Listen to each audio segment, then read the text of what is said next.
Oh, stop it. It's Halloween. It's Halloween. You're not a black cat, but you're as close as we're gonna get. He doesn't want to be here. Oh my goodness. Okay. He's mad.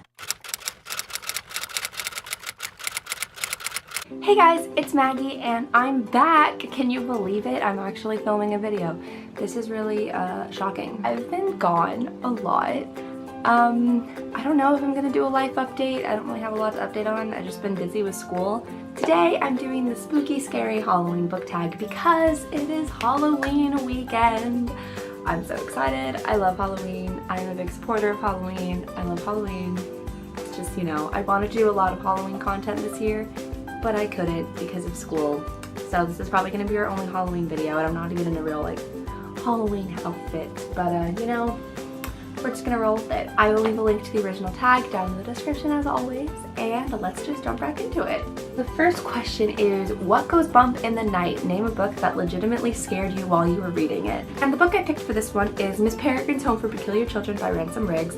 I actually did not read this book for a couple years when it first came out because I was terrified of the cover. I just couldn't do it. I don't know why, and like the pictures inside, I was scared of it. But Lindsay from the Hufflepufflebooks, I know it's not a video if I don't mention Lindsay, and I did a book club for a few months last year, and we kind of let that one die out. But we read Miss Peregrine's, and I remember Lindsay and I were both reading it like while talking on Twitter, and like we were reading it at the same time, and we were both home alone. It was both late at night, and we were like freaking out because of how scared we were. It was either this one or Hollow City. I think it was this one though. And it's kind of scary when you read it at night, and yeah, it scared me. Next is Jack-o'-lanterns and classic costumes. Name a book you always reach for at Halloween, and of course, I'm going with Harry Potter, specifically Sorcerer's Stone, because I love the whole Halloween sequence in this book with, you know, the Great Hall and the Halloween feast and, you know, the troll, but I also wanted to pick up Chamber of Secrets because of the Death Day party.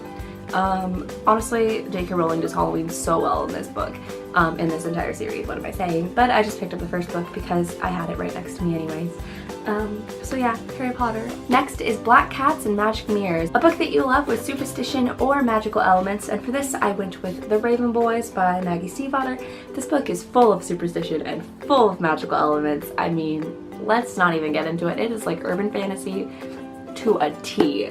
Like, this book is the definition of urban fantasy, I swear. Actually, this book confused me a lot when I first read it, and I had to do a reread of it before I could finish the rest of the series, and I'm obsessed with the series. I love Raven Boys. It has my heart. It's one of my favorites.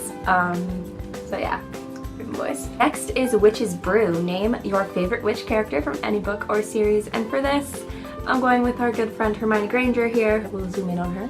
Oh, no. There she is. Oh, look how pretty. I love her. Hermione's my favorite character ever. I also love Ginny, and I don't have a Ginny Funko Pop. I have a Luna Funko Pop, but I just went with Hermione because she was easier to get down from the shelf than Luna was. But Hermione, like all of the girls in Harry Potter, I adore them all with all of my heart. Next is Ghouls and Ghosts, a book that still haunts you to this day, good or bad. For this one, I went with good, and I picked The Book Thief by Marcus Zuzak. I feel like I've talked about this book a million times on my channel. I may have, I may not have, but this book, if you have not read it, please read it. It is beautiful, it is lovely, it is heart-wrenching.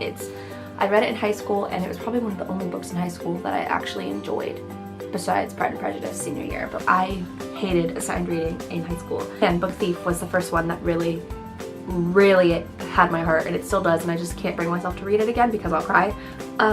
So yeah, this book is, I think about it like every day of my life, and it's just, oh my god. Next is Haunted Graveyard. You're all alone in a haunted graveyard, and you can only read one book to bring you comfort. What do you pick? And for this, I'm going with our good old friend Percy Jackson. I'm going with the first book because the first book is just so innocent, it has my heart, and also we got an official demigod quiz from Rick Riordan, and guys, I'm daughter of Poseidon. I mean, I called that my entire life, but it's like official now, so you know, I'm like really proud of that. Anyways, I went with this book. It's adorable. I could read any of the books in Percy Jackson, even Trials of Apollo, like any of them, and I would be perfectly content, but this one is just so cute, and the movie doesn't exist. There was never a movie for this book, So, you know, just gonna read the good old book. Next is The Undead, your favorite supernatural character to read about. I actually don't really read a lot of supernatural books when I was looking at my shelves. I'm not a big vampire person because there's a certain series out there that ruined it for me. And besides, I mean, werewolves and Harry Potter and stuff like that, but besides Harry Potter, I don't think I've really read a lot. I mean, I have had like characters in books that were supernatural characters, but I haven't had, you know, a ton. And of course, when I saw this question, my first thought was Supernatural, which is my favorite TV show. But then I found this book, The Savage Song by Victoria Schwab, and this book is my favorite. Like, I love this book. It's about monsters, and it's just, so I'm going with monsters because not only was this one of the only books I could find, but I truly enjoyed it.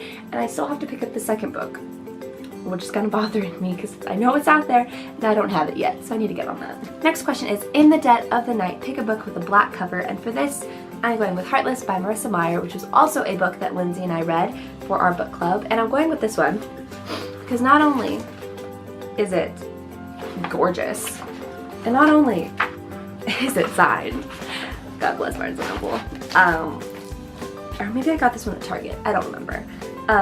I'm just in love with this book. I'm in love with it. It's a fairy tale retelling of Alice in Wonderland. It's focuses on the Queen of Hearts and her backstory. Like, oh my gosh, it had me shook. I was like crying my eyes out when I read it. I actually read it almost a year ago, and I love it. And that is it for today's video. So thanks so much for watching, guys. Happy Halloween, and I will see you for my next video. Bye!